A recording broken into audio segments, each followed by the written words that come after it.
নমস্কার, আমি সম্রাজ্ঞী সেন। কবিগুরু রবীন্দ্রনাথ ঠাকুরের জন্মদিনে আমি একটি আবৃত্তি পরিবেশন করছি, বিচিত্র স্বাদ।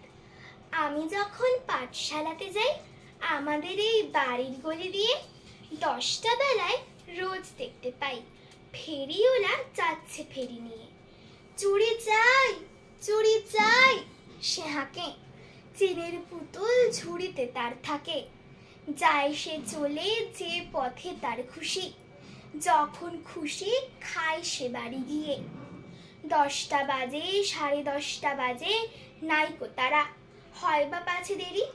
ইচ্ছে করে সিগারেট ফেলে দিয়ে অমনি করে বেড়াই নিয়ে ফেরি। আমি যখন হাতে মেখে কালি ঘরে ফিরি 4:30 বাজে। কোদাল নিয়ে মাটি কোপায় মালি বাবুদের ওই ফুল বাগানের মাঝে। কেউ তো তারে মানা নাহি করে, কোদাল কাছে পরে পায়ের পরে।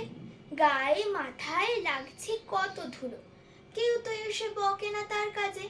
মা তারে তো পরায় না সাপ জামা, ধুয়ে দিতে চায় না ধুলো বাড়ি। ইচ্ছে করে আমি হতেম যদি বাবুদের ওই ফুল বাগানের মালি। একটু বেশি রাত না হতে হতে মা আমারে ঘুম পাড়াতে চায়। জানলা দিয়ে দেখি চেয়ে পথে পাগড়ি পরে পাহাড় ওলা যায়। আধার গলি, লোক বেশি না চলে, গ্যাসের আলো মিটমিটিয়ে জ্বলে। লণ্ঠনটা ঝুলিয়ে নিয়ে হাতে দাঁড়িয়ে থাকে বাড়ির দরজায়। রাত হয়ে যায় 10টা 11টা, কেউ তো কিছু বলে না তার লাগে।